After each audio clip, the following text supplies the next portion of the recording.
Kwa majina yangu naitwa Jihita Wilfred Jihita, ni mzaliwa wa wilaya ya Rorya mkoa wa Mara, na leo hii niko katika wilaya pendwa, wilaya takatifu, wilaya ya Mwalimu Julius Kambarage Nyerere.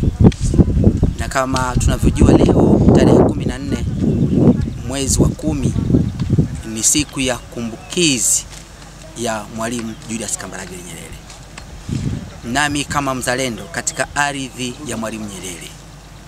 Mwalimu Nyerere nakumbuka ilikuwa ni siku ya Hamisi mwaka 1999 wakati ukomo wa uhai wake unafika.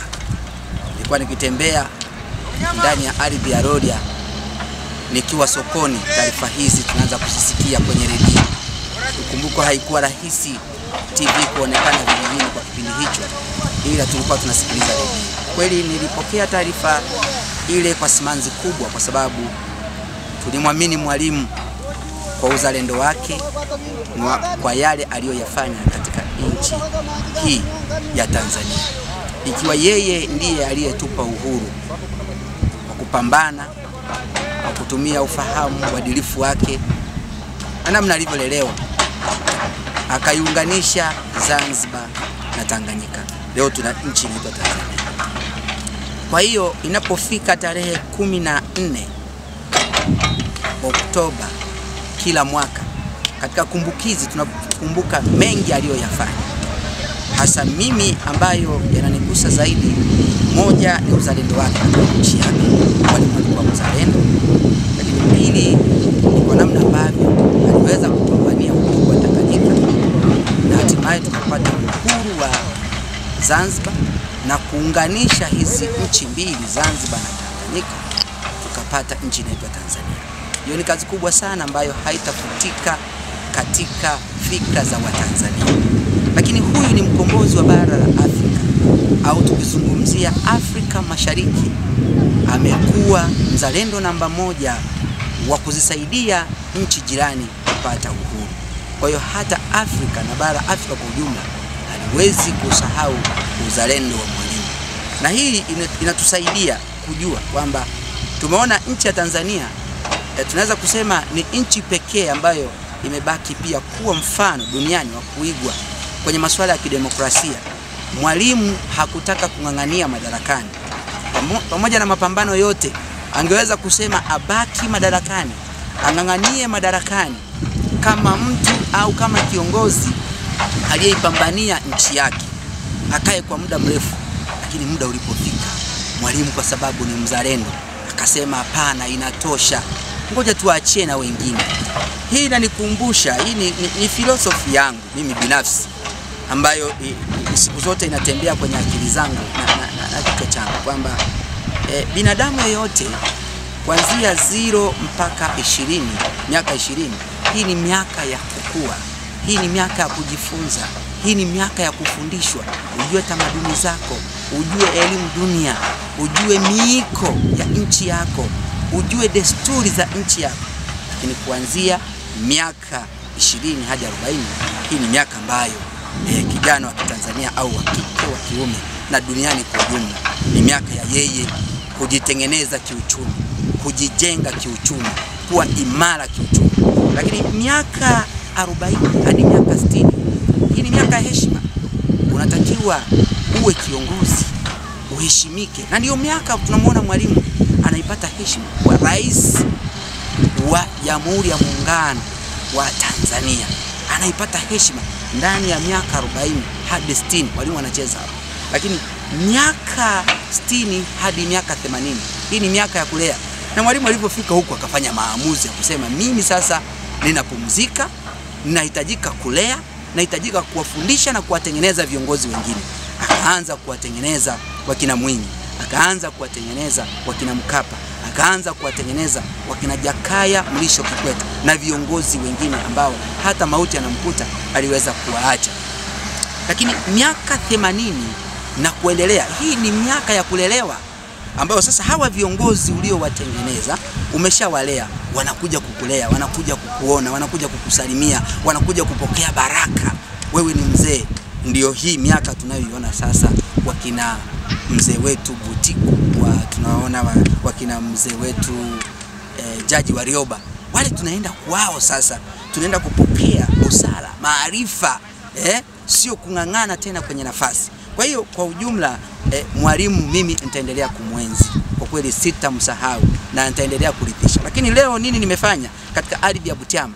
Kama mnavyoona, mimi niko shambani, ng'ombe zile pale ninachunga, excavator iko pale, nasafisha shamba ili niweze kulima. Mwalimu mzalendo namba 1, akitembea na kauli ya kilimo ni uti wa mgongo. Sasa leo naienzi kauli yake ya kilimo ni uti wa mgongo. Niko shambani, haijalishi kuna jua, haijalishi kuna nini, lakini leo katika kumbukizi ya Mwalimu niko shambani, nafanya kazi, niko shambani, nachunga ng'ombe, na wafundisha Watanzania wajue katika ufugaji tunafanikiwa, katika kilimo tunafanikiwa. Vijana tusibaki tukukariri kwamba tukifanya kazi kwenye maofisi ndipo tutaonekana wa maana. Hapana, tujitokeze, tusitengeneze fursa zingine ambazo tutawasaidia vijana wa Tanzania. Fursa pekee ambayo imebaki kubwa kwa ajili vijana ni kwenye kilimo. Na tunaona nchi yetu inaenda vizuri. Ilikuja na mpango wa Build a Better Tomorrow, BBT, ni sehemu ya kuwafundisha vijana ili waweze kujiajiri wakiwa kwenye ufugaji, wakiwa kwenye mashamba, kwenye kilimo. Tumeona mpango mzima ndani ya Ziwa Victoria na maeneo mengine. Dr. Samia ameendelea kusimamia uzalendo huo wa kuhakikisha anawasapoti vijana vizimba ili waweze kufuga samaki kupitia ziwa letu. Hakika nimpongeze pia kupitia kumbukizi hii, nimpongeze Dr. Samia Suluhu Hassan kwenye kazi kubwa anayoendelea kuifanya, akiwa na yeye anamwenzi Mwalimu katika mapito na njia alizokuwa akizipita Mwalimu katika kuwasaidia Watanzania. Mungu ambariki, Mungu amsaidie. Sasa hivi yuko kwenye mapambano ya kinyang'anyiro cha urais. Tunajua kabisa Watanzania tuna imani na Dr. Samia Suluhu Hassan, na tunaamini tarehe 29 mwezi wa 10 kazi ni moja tu, tunaenda kutimu. Na nitumie nafasi hii pia kuambia vijana wa Tanzania katika kumbukizi hii ya Mwalimu, lipi unalikumbuka kubwa kuliko?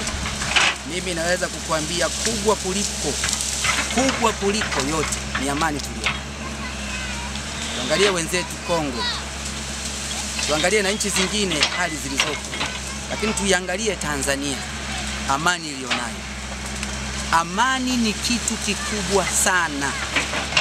Hatuwezi kusema tutakuwa na uchumi imara kama tusipokuwa na amani. Hatuwezi kusema tutafanya biashara ya uhuru tusipokuwa na amani. Hatuwezi kusema tutaandaa viongozi wazuri wazalendo tusipokuwa na amani. Mwalimu alituachia amani, na sisi tuendelee kuienzi hii amani tuliyonayo. Tusije tukafikiri siasa hizi zinazoendelea ulimwenguni zikaja zikatokea Tanzania zikatuondolea amani. Na wale wenye uroho wa nafasi, uroho wa madaraka, mara nyingi hawa husababisha changamoto ya kukosekana amani. Naomba Tanzania wenzangu, tuidumishe amani tulioachiwa na wasisi. Tuidumishe amani tulioachiwa na muasisi na mzalendo namba 1, Mwalimu Julius. Sisi hatujalelewa kwenye maandamano, tumelelewa kwenye uzalendo. Tusifikirie swala la maandamano, tufikirie kumpata kiongozi mzalendo. Dr. Samia Suluhu Hassan aendelee kutusaidia. Tumeona kwenye ilani ya Chama cha Mapinduzi yale yanayozungumzwa, yale yaliyowekwa yanasadifu kuwasaidia Watanzania. Leo Dr. Samia Suluhu Hassan, tukiangalia kwenye ilani ya Chama cha Mapinduzi, tunaona trekta 10,000 pale. Hili ni kuwakomboa vijana kwenye kilimo, lakini na mipango mingine mingi ambayo iko ndani ya ilani. Waulizeni vyama vingine wana ilani ipi wanayoinadi ambayo ni dira na muongozo wa kuwasaidia Watanzania kama Chama cha Mapinduzi kina muongozo. Na sisi vijana kazi moja, tutembee na chama chenye muongozo sahihi ambao unatuonyesha kesho yetu na leo yetu. Baada ya kusema hawa, Tanzania wenzangu, wakati tunaendelea kushiriki haya hii kumbukizi ya Mwalimu Julius Kambarage Nyerere, tuendelee kukumbuka kwamba Oktoba 29 tunaenda kutiki kwa Dr. Samia Suluhu Hassan. Asante sana.